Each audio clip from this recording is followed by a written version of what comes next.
السلام علیکم ورحمۃ اللہ وبرکاتہ۔ بسم اللہ الرحمن الرحیم۔ سورہ نحل آیت نمبر 41-42۔ اور جن لوگوں نے اللہ کی خاطر وطن چھوڑا اس کے بعد کہ ان پر ظلم کیا گیا، بلا شبہ ہم انہیں دنیا میں ضرور اچھا ٹھکانہ دیں گے اور یقیناً آخرت کا اجر سب سے بڑا ہے۔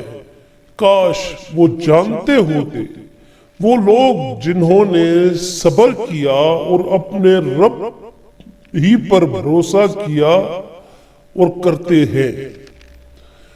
تو یہ سورہ نحل کی جو آیت نمبر 41 ہے اور 42، تو یہ سورہ نحل کی آیت نمبر 41-42 کا ترجمہ جو بھی میں نے آپ کو کر کے بتایا، اب اس کی جو تفسیر ہے وہ دین کی پاسبانی میں ہجرت، یعنی کہ تبلیغ اسلام۔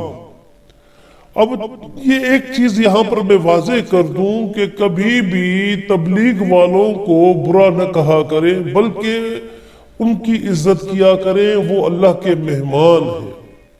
یہ خیر آیت تو جس مقصد کے لیے اتری ہے یا جو اس کی تفسیر ہے، وہ ساری تفسیر میں آپ لوگوں کے گوش گزار کروں گا کہ جو لوگ اللہ کی راہ میں ترک وطن کر کے، دیکھیں وہ دوست، احباب، رشتہ دار، کنبے، تجارت کو اللہ کے نام پر ترک کر کے دین ربانی کی پاسبانی میں ہجرت کر جاتے ہیں، ان کے اجر کا بیان یہاں پر ہو رہے ہیں، یہ اجر کے بیان ہو رہے ہیں کہ دونوں جہانوں میں یہ اللہ کے ہاں معزز اور محترم ہے۔ یہ میں نہیں کہہ رہا، یہ قرآن کریم کہہ رہا ہے، یہ حدیث مبارکہ کہہ رہی ہے۔ اب ایک مسلمان کا فرض ہے کہ وہ اگر حدیث اور قرآن کی کوئی بات سن لے تو اس پر عمل کر لے۔ بہت ممکن ہے کہ سبب نزول کے کا مہاجرین، جو مہاجرین حبش ہیں، جو مکے میں مشرکین کی سخت ایذائیں سہنے کے بعد ہجرت کر کے حبش چلے گئے کہ آزادی سے دین حق پر عامل رہے۔ ان کے بہترین لوگوں میں جو شامل تھے عثمان بن عفان رضی اللہ عنہ، اور آپ رضی اللہ عنہ کے ساتھ آپ رضی اللہ عنہ کی بیوی صاحبہ سیدہ رقیہ رضی اللہ عنہ وہ بھی موجود تھی، جو رسول اللہ صلی اللہ علیہ وسلم کی صاحبزادی تھی، اور حضرت جعفر بن ابی طالب رضی اللہ عنہ رسول اللہ صلی اللہ علیہ وسلم کے یہ چچا زاد بھائی تھے، اور ابو سلمہ بن عبد الاسد رضی اللہ عنہ وغیرہ جو بھی تھے، یہ تقریباً 80 کے قریب یہ آدمی، مرد، عورتیں ان میں شامل تھے۔ یہ سب صدیق تھے اور صدیقہ تھے۔ اللہ ان سب سے خوش ہو اور انہیں بھی خوش رکھے۔ بس اللہ تعالیٰ ایسے سچے لوگوں سے وعدہ فرماتا ہے کہ انہیں وہ اچھی جگہ عنایت فرمائے گا۔ اب جیسے مدینہ بہت اچھی جگہ، اس سے اچھی جگہ میں تو سمجھتا ہوں میرے لیے تو کوئی اور اس سے اچھی جگہ نہیں ہو سکتی مکہ اور مدینہ کے علاوہ۔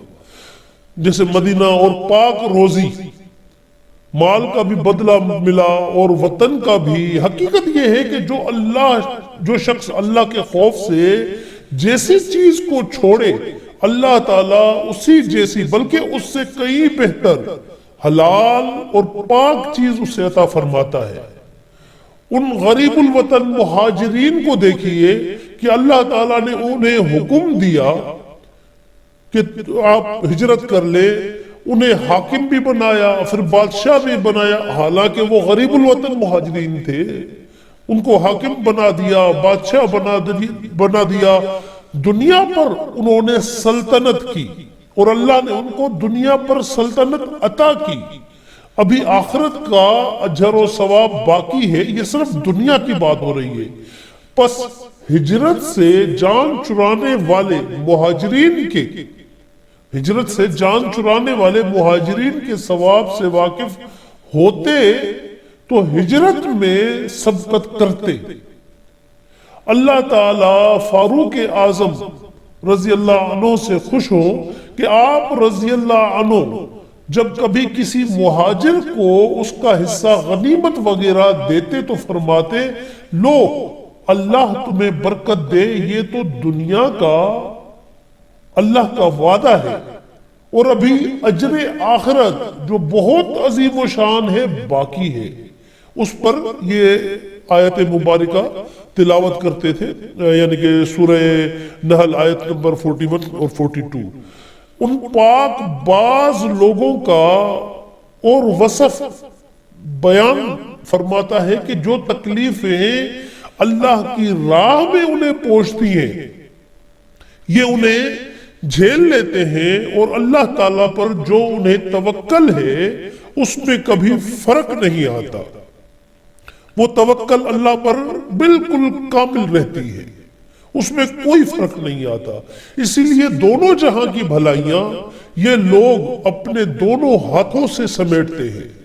آپ لوگ جو تبلیغ میں جاتے ہیں یا آپ لوگ گھر بار چھوڑ کر روحانی درسگاہوں میں جاتے ہیں اور وہاں پر یہ درس لیتے ہیں، دین کی تبلیغ بھی جا کر کرتے ہیں، یا آپ لوگ کہیں دین کی خاطر ہجرت کر کے چلے جاتے ہیں، تو اللہ اس کا اجر آپ کو دنیا میں بھی دیتا ہے اور آخرت میں بھی دیتا ہے، بشرطیہ کہ آپ کی ہجرت بھی دین کی خاطر ہو۔ جب دین کی خاطر ہوتی ہے یا کسی ظلم کے خلاف ہوتی ہے تو آپ کو اس کا بدلہ ضرور دیا جاتا ہے۔ اللہ تبلیغ والوں پر اپنی کروڑوں رحمتیں نازل فرمائے کہ جو اتنی تکلیفیں برداشت کرتے ہیں، اپنے کنبے کو چھوڑتے ہیں، اپنے کاروبار چھوڑتے ہیں، اپنے گھر بار چھوڑتے ہیں۔ میرے بھائیوں، ان کی قدر کرو، ان کی قدر کرو، یہ اللہ کے مہمان ہیں، ان کی قدر کرو۔ یہ آپ سے کچھ نہیں مانگتے، یہ اپنا کھاتے ہیں، اللہ انہیں اتنا عطا کر دیتا ہے کہ وہ کھانا بھی اپنا بناتے ہیں، بلکہ آپ لوگوں کو بھی مہمان بنا کر بٹھا دیتے ہیں کہ آئیں ہمارے ساتھ مل کر بیٹھے، تھوڑا سا صرف وقت دے اور دین سیکھیں۔ وہ صرف آپ کو دین سکھانے کی کوشش کرتے ہیں۔ تو اس دین کے سیکھنے میں اور دین کو سکھانے میں کبھی آپ کوئی شرم و حیا محسوس نہ کیا کریں، بلکہ دل کھول کر دین کی تبلیغ کریں، دین کی دعوتیں دیں اور دین کو سیکھیں، جتنا ہو سکے دین کو سیکھیں۔ اللہ رب العزت آپ کا حامی و ناصر رہے گا انشاءاللہ العزیز۔